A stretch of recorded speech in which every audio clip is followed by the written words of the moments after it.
We have several NHL news items to discuss today, including the New York Rangers might be getting close to finding their next head coach. We have several prospects that signed entry-level contracts, player safeties handed out another fine, and we have another story regarding the Blackhawks and the lawsuit against them. We'll discuss that story and more coming up next. So welcome back to another video here at Top Shelf Hockey. Now, as I mentioned, we have several smaller news updates here for you today. It's kind of like a news of the day video. The past couple days have been extremely busy with our off-season plan series, and of course the fallout from the Maple Leafs and everything else that was being discussed yesterday. So we just had a bunch of several news items that kind of didn't get reported on here yet. So here is your update in case you haven't caught these items. We do know that the Winnipeg Jets are going to be able to have some fans in attendance tonight when they start their second round series against the Montreal Canadiens. They've announced that they're going to be allowing 500 fans in the building, which will be fully vaccinated healthcare workers, kind of like what we saw between Montreal and Toronto here in the previous round.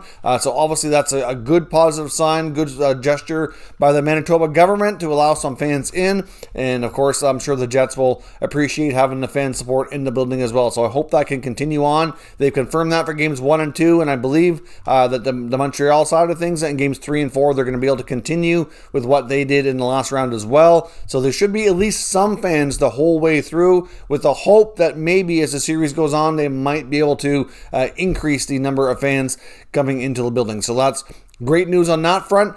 Jake Debrusk was fined $5,000 for cross-checking on Scott Mayfield of the New York Islanders between the Bruins and Islanders second round series. Of course, another scenario where player safeties handing out a fine in addition to anything that we're seeing on the ice. Some cases we're seeing penalties and then fines in addition. But obviously there was a lot of cross-checking going on, which is part of the playoffs. But Debrusk is fine for that. Really not a huge deal. And as I mentioned as well in the opener, the New York Rangers might be getting closer to finding their next head coach. Now, they still might continue talking to several other candidates, but it's been reported here earlier today that the Rangers have had a second interview with Rick Tocchet. Now, I had mentioned as well that there were some sources indicating that Tocchet was a preferred guy they wanted to talk to immediately after he became available. So that's a good sign. But there's certainly lots of other top-notch coaches out there that they've previously been reported to have at least had a conversation or interviews with, including Gerard Gallant, who's with Team Canada over at the World Championships right now.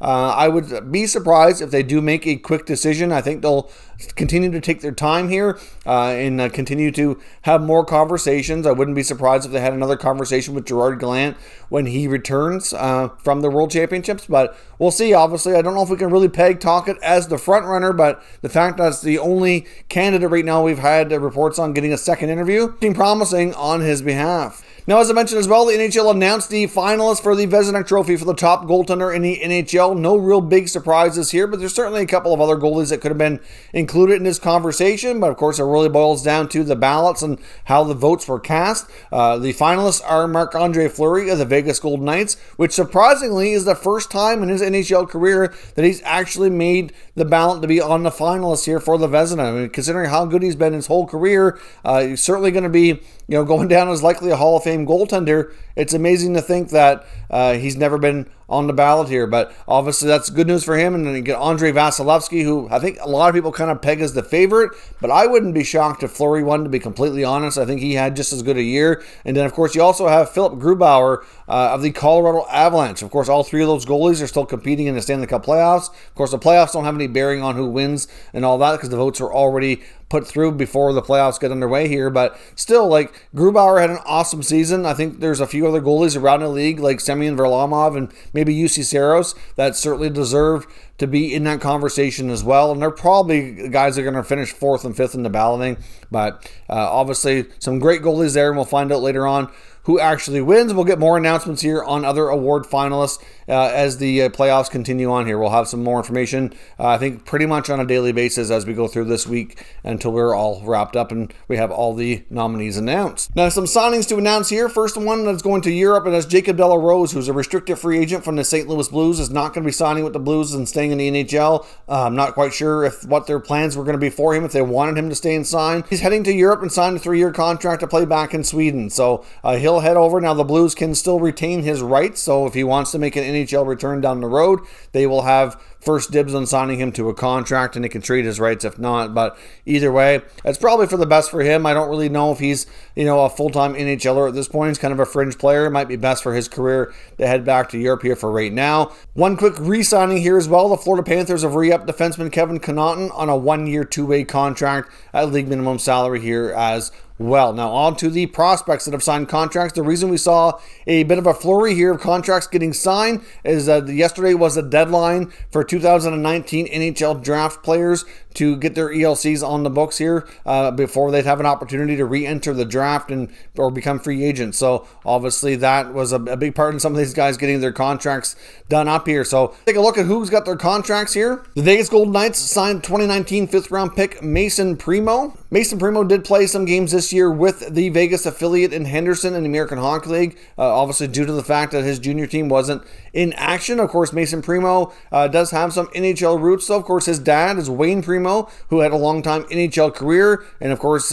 his uncle, Keith Primo, also had a long NHL career. So that makes him cousins with Montreal Canadiens goaltender Caden Primo. So Primo's a big boy. I'm not really sure if he'll have the offensive talents of a guy like Keith Primo did, but certainly a guy who can play a physical style.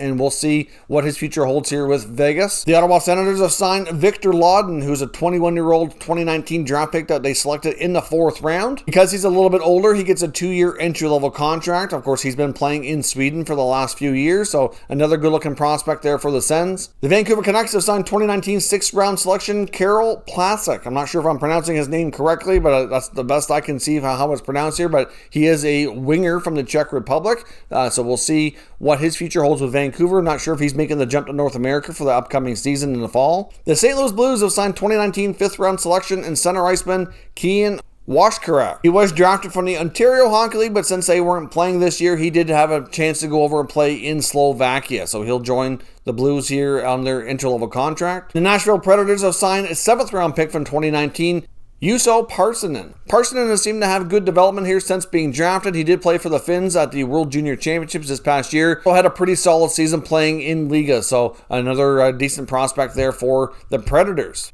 And we also had the Detroit Red Wings signing a right-shot defenseman, 23 years old and went undrafted, from playing at the University of Connecticut in the NCAA. Wyatt Newpower gets a 1-year contract at $800,000.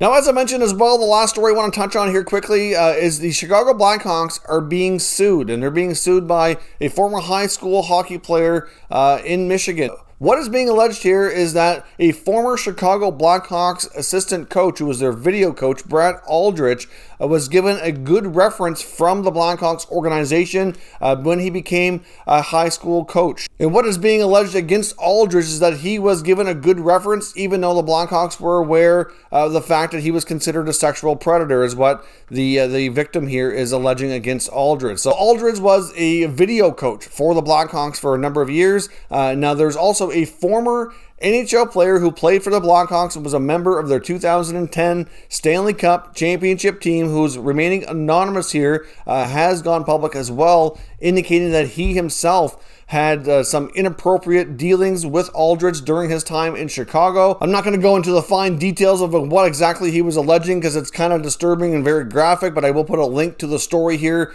in the pinned comment if you want to read through it. Essentially, it's kind of a disgusting allegations, and basically what happened here is that the player, after going through some really inappropriate stuff with the video coach, went and talked to another coach who I believe was like a skills coach with the Chicago Blackhawks, and he says that he was basically convinced that it was his fault that it happened. He kind of made him decide not to speak up, at least not immediately. So obviously, things were passed on and notified, and nothing was really done about it, is what this lawsuit is kind of alleging here against the Blackhawks, which is a really, really bad look if this is true. Of course, all of this is being reported on by investigative journalist Rick Westhead, who works for TSN up here in Canada. So certainly not a good scene at all. I guess we'll have to follow the story to see if there's anything more comes from it or where this lawsuit goes, but certainly a situation where, again, the Blackhawks are basically being accused of if ignoring reports of that kind of behavior and allowing them to go work with other, minors especially,